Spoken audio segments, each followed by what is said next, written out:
IVM.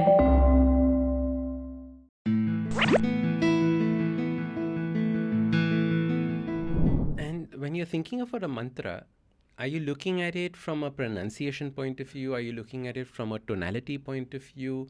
What is the way in which the aspects of the mantra? Because I've seen mantras being chanted in different accents, Yes. right, at different paces. Like everyone's doing their own thing. What would be are there parameters that you would use to evaluate the mantra or at least focus on it?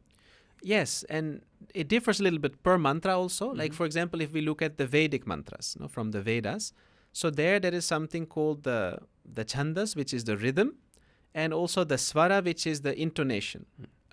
And then you have the ucharana, which is the pronunciation. So all of these are very important because if you see when we talk about sound, when you talk about a vibration, so then if the intonation changes or if the pronunciation changes, the sound is also different. Correct. It makes a lot of sense. And here, it's not just the meaning.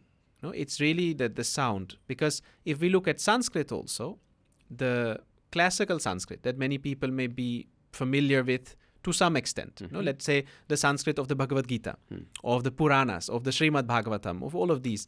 This is what we call the classical Sanskrit.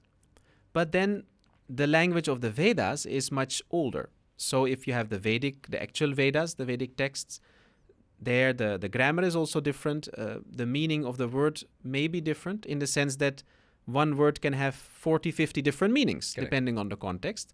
While in later times, those meanings have become much more limited. And that's also where actually quite a bit of the distortion happens. Yeah. Because nowadays, after some time when people forgot that, then they started translating it differently and the meaning became something altogether different. But the oldest Vedic language was also referred to as chandas.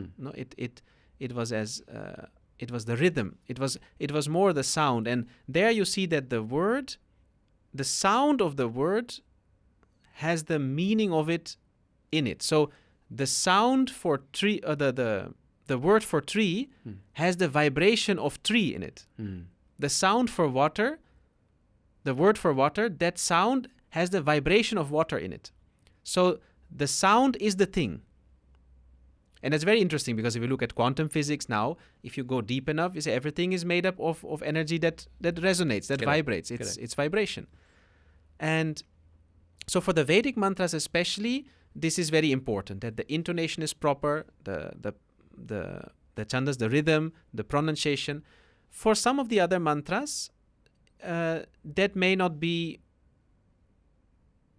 that specific in the sense that when we talk about the swara, like the intonation, for example, there is a mantra, I'll chant a little bit of it, where you say, Om Ganana Antva Ganapatigum Havamahe Kavin Kavinam Upamashravastamam.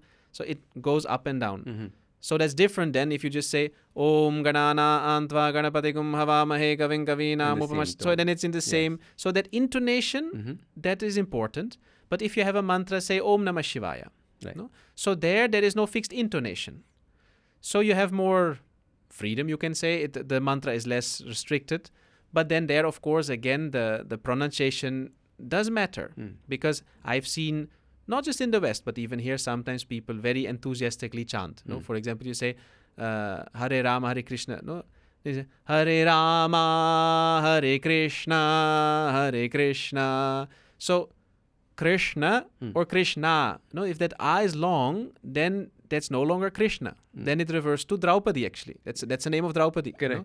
So Rama and Rama is different. The same way if you say Ananda, it means bliss. Right. Ananda means the lack of joy, of happiness. It's the total opposite. You say Shastra, it means a weapon. You say Shastra, it's a scripture. So like that, it definitely makes a difference because even if the intention is good, you can say, okay, with devotion you can sing. Yes, that devotion is a treasure. It's a wealth. It's your wealth. But for the mantra to have a specific effect, okay, what is the energy that you're generating or that you're enhancing or invoking? So that is where it matters. And that way, if you go deeper into it, it is a proper science. It is a science, and there are aspects to it, which is why, when you listen to some music that has mantras inside, Yeah. like there are so many tracks on Spotify Yes, that you'll yes. find which are mantras plus a music and to different beats. Has the essence of the mantra been lost? Is it just fun at that point of time? What would I mean, I'm how sure would you look at it? in many cases the intention is, of course, good. People they feel nice, Of course.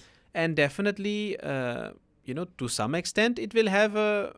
Usually, I would say has a positive effect, but the real power of the mantra, yes, a large part of it may be lost because, again, the proper sound will have that effect, and the more you're able to check all your boxes, that much more effective the mantra will be. And that is why actually for many mantras also, to really get the effect of that specific mantra that you would want to get, you may need to do some preparation, where it is either to prepare yourself or to prepare the mantra. There is something called different processes to enliven a mantra. So if you have an acharya or a guru who gives you a mantra and who is an expert, so a guru is one who's an expert. So otherwise you have a mantra shastra expert, a mantrika. So they can give you a mantra and they can see, okay, is this compatible with you? Because certain mantras for you may work very effortlessly, while for another person it may take more time for that mantra to give them a result. So we have to look a little bit at the Jyotish astrology also and all of these things, your karmic baggage. But also if someone has the mantra siddhi, which means that person has imbibed that mantra, the mantra is alive in them, in their consciousness. They have been able to chant it in such a manner that it's become a part of them. So then if they give you that mantra, it's already alive. Right. It's like they have already charged it for you. Someone gives you a phone, like gives you a SIM card, but if they've already put some balance on it, then you can already use it. So if someone's candle is lit, they can light your candle. And if my candle is lit, and me by lighting your candle, the light of my candle does not become any less. But if mine is not lit, you can keep rubbing those two candles together and it will not burn. Correct. So there are many of these aspects to it. But then there are some mantras also that they are called prasiddha mantras. Prasiddha mantra. Yes. And these are mantras that carry a special blessing from some of the main rishis or sages or saints, where through their intense sadhanas, their intention behind it, their blessing behind the mantra, that mantra will work for everybody. So even without any initiation, without any special preparation, the mantra will give good results and it will not be able to do any harm also, even if you do it wrong or. Can you give us a few examples of the Prasiddha mantras? So one of the most well-known ones probably for people is Om Namah Shivaya or Namah Shivaya. If you say Panchakshari, then it's those 5.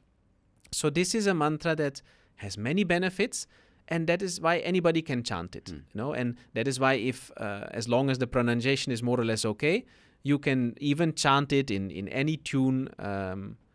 Of course, if you sing it loudly, it is less meditative than chanting it in a more traditional manner.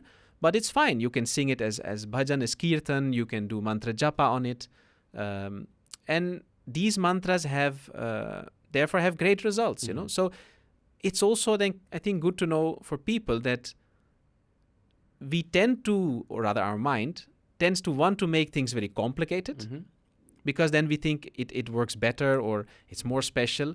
But just like with it comes to diet or nutrition, like some of the most you can say healthy things for us are the simplest. Like if you drink enough water, that's great, and if you don't, it can be a problem. So with mantras also, you don't need to have 10 or 100 or 1,000 different mantras. There are hundreds of thousands of mantras, but if you take one mantra that is right for you, that can do the job of enlightening your consciousness. That can be the spark that gives you the realization, or that can carry you forward. So we also don't have to chant 100 different mantras every day. If you get 1 or 2 which are the right ones, you do that will support you. And a mantra like Om Namah Shivaya, anybody can chant. So if you're saying, okay, right now I may not have access to someone who can guide me, or even if they give me a mantra that works for me, I don't have the time to do a lot of sadhanas or things, or I'm not interested. But then at least this much if you take up, and at least you chant it for some time every day, 5 minutes, 10 minutes, at least 1 or 2 japa malas, and one mala is 108 times. So then you will see that can already start giving a lot of benefits for your mind also. IVM